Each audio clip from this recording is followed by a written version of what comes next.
Today we're going to graph the cotangent. Remember that the cotangent of x is equal to the cosine of x over the sine of x. So what we're going to do is we'll take a minute or two to fill in kind of the key points off the unit circle for the cotangents. So go ahead, fill them in, and then check them against what we have here. Okay, so hopefully you filled it in and you found that the cotangent was undefined at 0, pi, and 2 pi.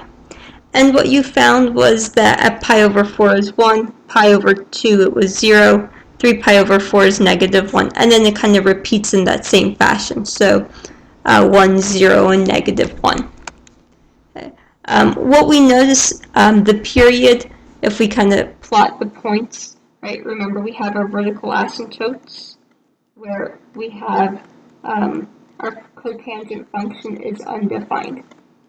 Okay, so we see that it repeats just like the tangent, so our period is going to be between pi minus 0, so period is pi, because every pi it kind of repeats with the same curve. Our scaling is the same thing, we're going to divide by 4, so pi over 4. Our vertical asymptote, remember x is equal, it starts at 0, and then we want to find the distance to the next one, so pi minus 0 is equal to pi, so 0 plus pi times n. So our vertical asymptote, we don't need the 0 there, so it's just pi n. Our domain is all the numbers such that they don't equal to the vertical asymptote, so x is not equal to the vertical asymptote that we have. Once again, if we look at the range, it's our y values, so we find it goes from negative infinity to positive infinity. Right. So they go from positive infinity down here, and then all the way to negative infinity down here. Let's go ahead and graph two periods of y is equal to half times the cotangent of x over 2 plus 3. The first thing that we want to do is we want to identify what our period is. So we know that the period of the regular cotangent function is pi. And then remember here, if we look for b, it's going to be 1/2. So pi divided by 1/2 is going to be 2 pi. So the period for this cotangent function is 2 pi. To find the scaling, we're going to take 2 pi and divide it by 4, so we get pi over 2. Okay. The same way works to find our vertical asymptote as in the tangent. So it's a times the cotangent bx minus c. So we're going to take the bx minus c and set it equal to the first vertical asymptote that we have, which is 0. And so this is kind of in general. And then set it equal to the kind of the next vertical asymptote, which is pi. In this case, we don't have a c value, so it's 1/2 x, well, minus c is 0, is equal to 0. So our first vertical asymptote, if we divide by half, is at 0. And our second one, 1/2 x is equal to pi. Divide by 1/2. X is going to be equal to 2 pi. Okay, so our first vertical asymptote is at 0, so we'll just mark that in here. And then we just need to be careful about our scale. So for our scale that we have, we know it's going to be pi over 2. So let's go ahead and put those in. Okay, so I marked up the scale at the bottom. Let's put in our second vertical asymptote, which we said was going to be at 2 pi. Okay, and then we know our next vertical asymptote is going to be 2 pi away also. And then just go to the other side, we know that our vertical asymptote is going to be at negative 2 pi.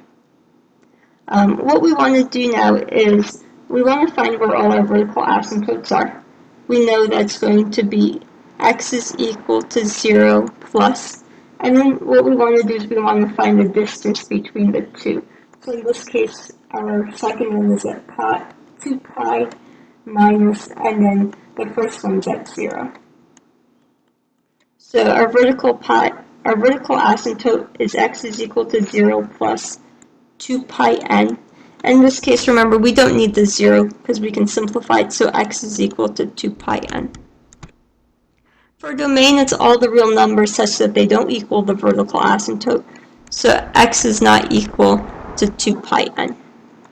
And their range for all the cotangent functions are going to be the y values from negative infinity all the way up to positive infinity also. Okay. So let's go ahead and graph our function.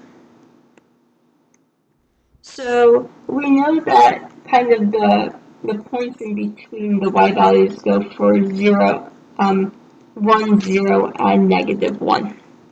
Okay. So we know that what we're doing here is we're going to be multiplying them by half. So pi over 2 is going to be a half, which is right here.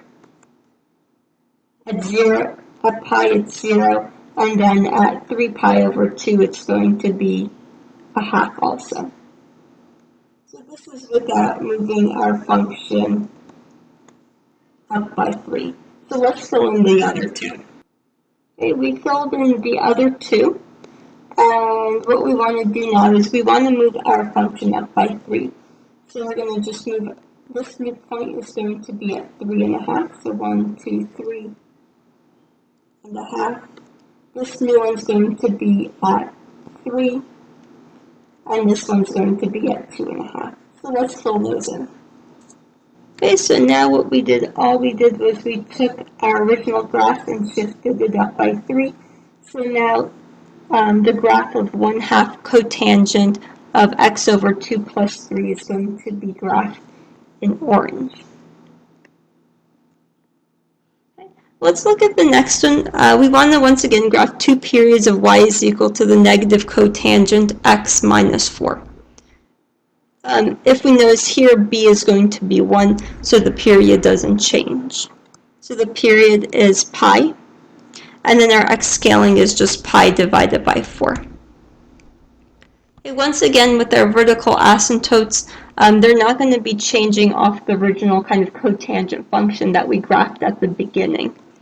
So we know that our first vertical asymptote is going to be at 0, and then our second vertical asymptote is going to be at pi. So this is pi over 4, pi over 2, 3 pi over 4, and then here would be pi. So let's go ahead and graph that.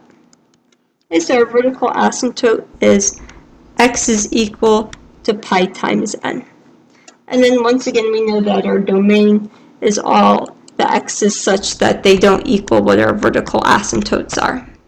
Our range is going to be all our y values. Nothing really changes here, so our range goes from negative infinity to positive infinity. Okay. What we need to do is we need to find kind of the points for our negative cotangent of x.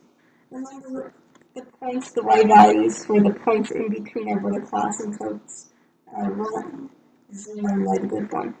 However, here we have that they're multiplied by negative, so they all turn negative. So at pi over 4, we're going to have negative 1, pi over 2, 0, and then 3 pi over 4, we're going to have positive 1. Okay, so let's fill in another two periods for our cotangent function.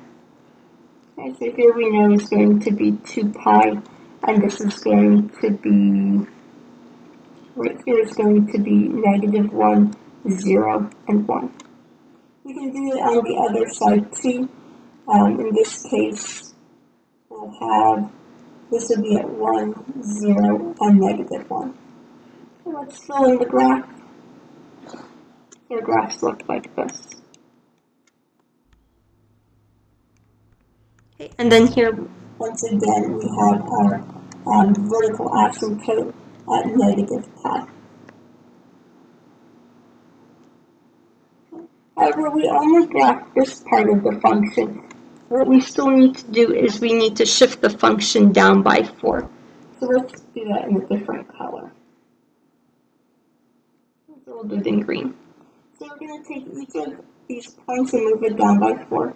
So this one becomes at negative 5, negative 1, and then it's 0. Oh, we did this one. So it's going to become at -5. 0 minus 4 is -4. And then 1 minus 4 is going to be at -3. So we're going to connect them. So this is going to be our new cotangent function. So -5, -4, and then -3. And we connect them up. And we'll do the same thing on the last one here. So -5, -4, and then -3. So here we see that our function is just moved down by 4 from our negative cotangent of x.